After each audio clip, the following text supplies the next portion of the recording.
Yes?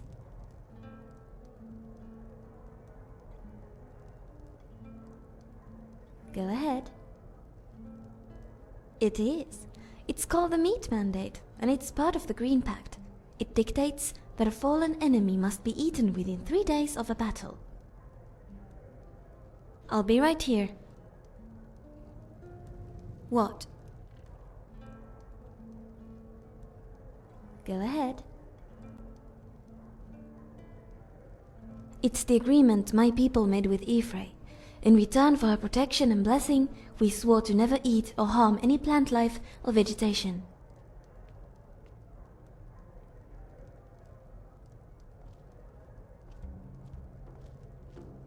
How can I help?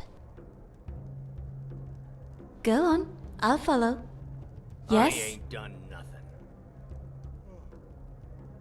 I will try my best to answer. Technically he's not. The Green Pact only applies to plants in Valenwood, and so chopping wood in Skyrim is not a crime. That's not to say it's not absolutely disgusting, however. Feindel ought to be ashamed of himself. How does he sleep at night?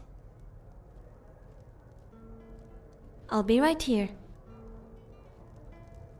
Hello? Go on, I'll follow. Yes? Go ahead.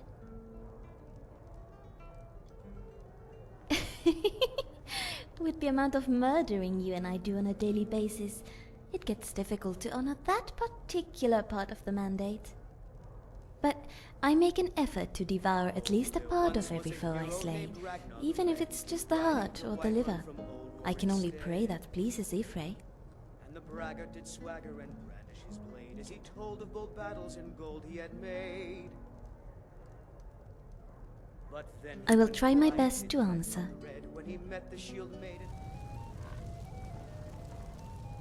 Here I am.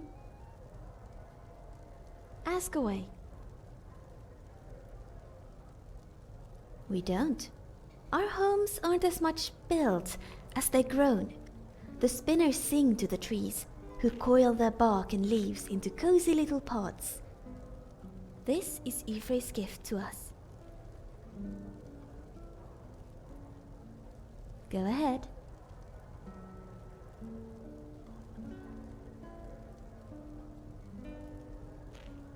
Oh, you mean the morning wars? Yes, what about it? If a clan member is killed during a battle between two tribes, the family members of the deceased may take a member of the enemy tribe hostage.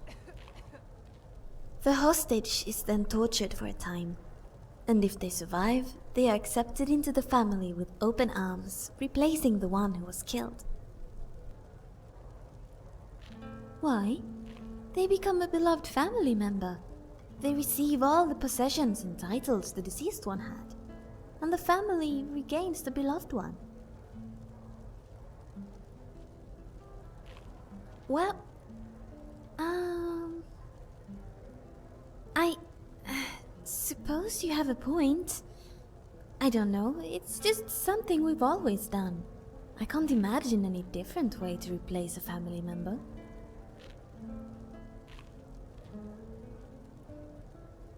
Yes, I suppose you're right. Thank you. You've given me much to think about.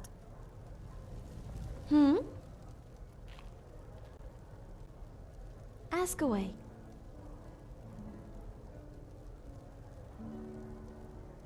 Thistlefoot? He's an antelope. They're quite common in Greenshade. Horses are good mounts, but the terrain in Valenwood can be treacherous for uncertain hoofs. Thistlefoot moves through thick forest easily. He's a little more skittish than your average horse, but I trust him with my life.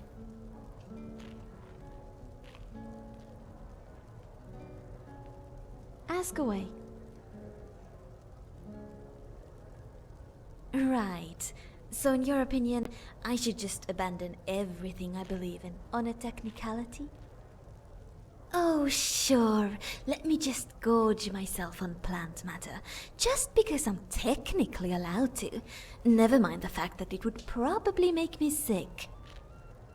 Excellent plan. I'll get right to it. Sorry. Maybe I overreacted a little.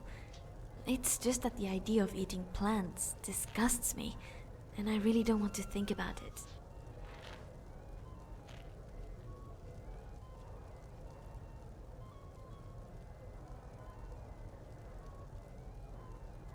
I don't know.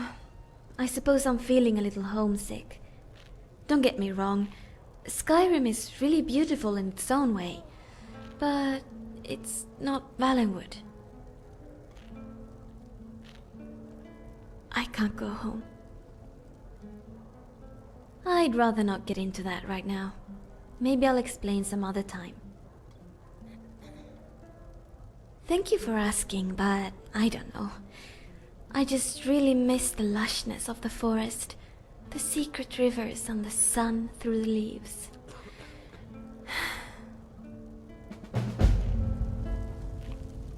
Hello?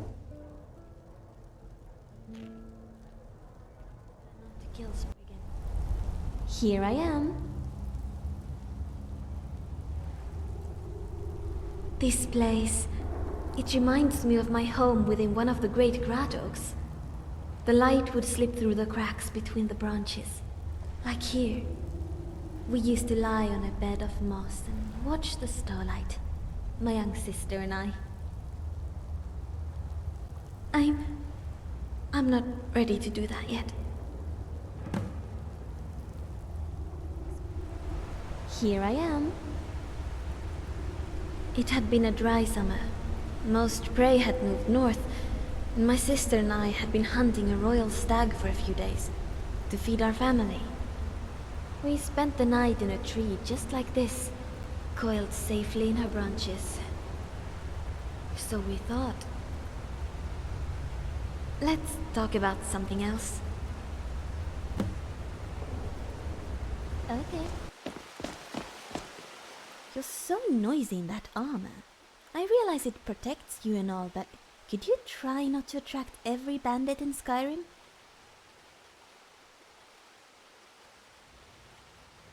My sister was, as I mentioned, very young. She wasn't very experienced and hadn't left the village before. And so, when we were swarmed by Horvor in the night, she panicked. Yes, I did manage to save her, but at a great cost. Later, then. How can I help? Gotcha. Here I am. I fought the Horvor with all my might, but there were too many of them. I shot 3 with my arrows, and 4 more would dig their razor-like claws into my sister's chest. There was blood everywhere, and I couldn't bear the thought of losing her. Later, then.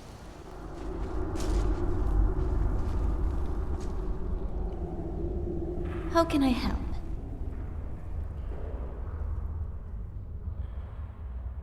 I took a piece of burning bone from our fireplace, and I swung at the Horvor with it. They scattered, screeching. But as I swung, I lost my grip on the torch, and it fell into the dry leaves below. It took the tree thanes 2 days to get the fire under control. Hundreds of trees burned, and I heard their screaming within my mind every time I closed my eyes. I fled, and I didn't look back.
That's why I came to Skyrim. That's why I cannot return. Because although I miss my beautiful home, my kin, my family, dearly, there's nothing left for me there but regret. I broke the pact. I betrayed Auri. And so I'm condemned to fade into the darkness once I die. My name will be forgotten, erased, and my song will be forever silent.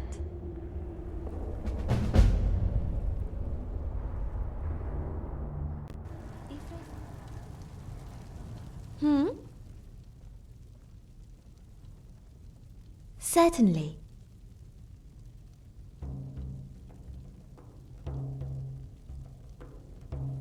I don't know. The penalty for breaking the Green Pact is death. It's not something that's just forgiven.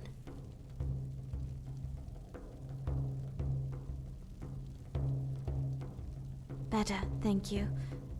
I haven't talked about what happened in Valenwood to anybody else. It feels like a great weight has lifted.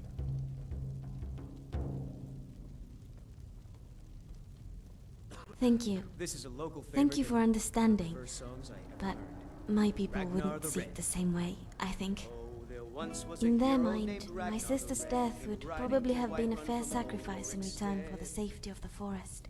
And the braggart did swagger and brandish his blade as he People do told of crazy old things battles for the and ones gold they he had love, made. Oh, But more then than we went quiet, anything. did Ragnar the Red, I when he imagine met she the hates shield my maiden guts, though, Matilda, who making her an said, accomplice to my crime. "Oh, you talk I'm very of lucky to lying have and you. trickle on me. Yes? Now I think it's high time that you lie down and bleed." You really think so? And so there came clashing and Well, slashing of steel as let's the get brave moving, lass shall we? Matilda charged in We've full of worlds to zeal. save and bandits to eat and all that. And the braggart named Ragnar was boastful no more. When his Certainly.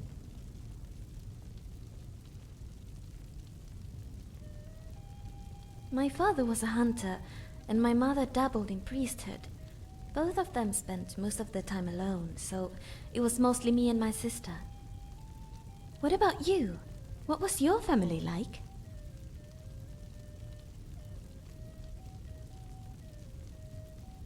Do you visit them often? Next time you go, perhaps you'd take me with you.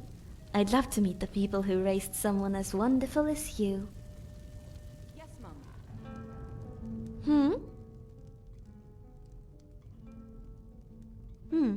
Oh, I was just admiring the color of your eyes. They're really quite striking, you know? When the light hits them, they're like deep pools. And did you know the tip of your nose wiggles when you speak?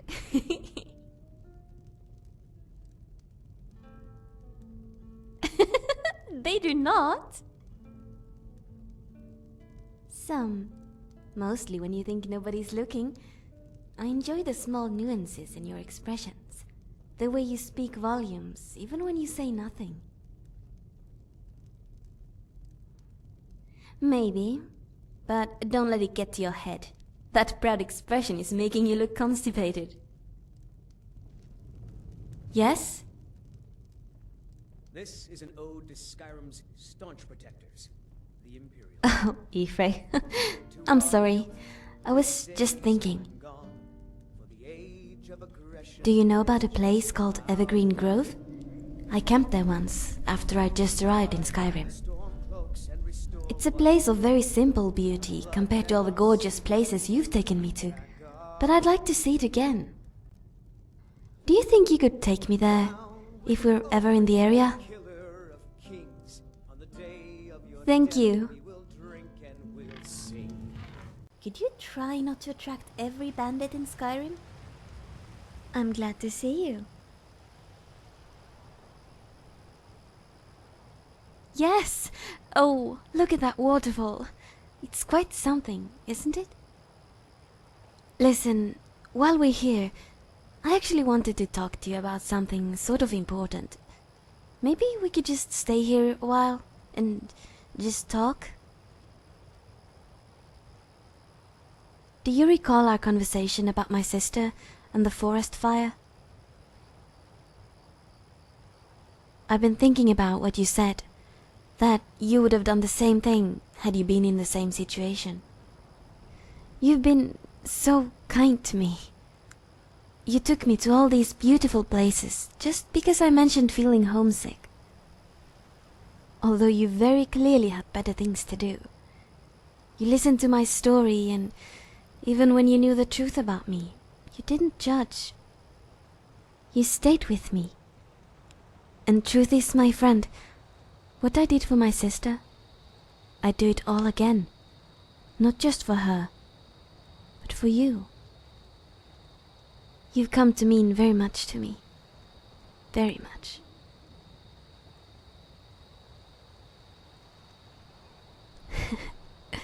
Come here.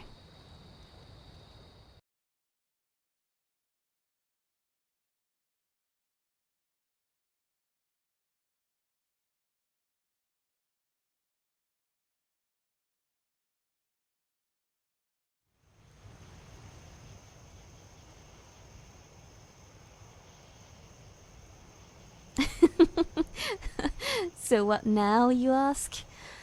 Ah, how very romantic of you. Well, that's mostly up to you. Although before we go there, I have to make one thing clear. I will not marry you. I will not move into your wooden house and cook meals for you. And I will not sit around at home waiting for you to come home for a quick romp every now and then. That I won't do. If you want to end it right here, I will be distraught. But I'll understand. I was lucky to have you, even if just for one night. But if you're willing to keep me at your side as your equal, I'll follow you to the end of the world, and I'll love you forever. Then by your side, I'll stay.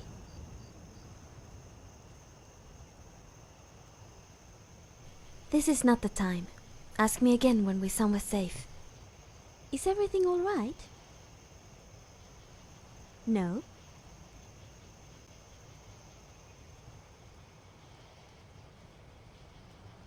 Of course. I love you as much as I love the bloody, raw liver of a newly slain enemy.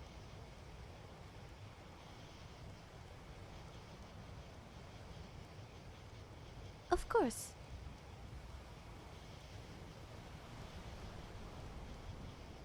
Oh, you charmer, you.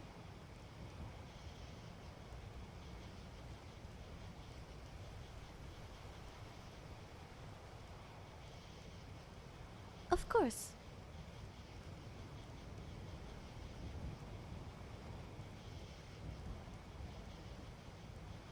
Here, I found some gold in the last ruin we explored. Love you.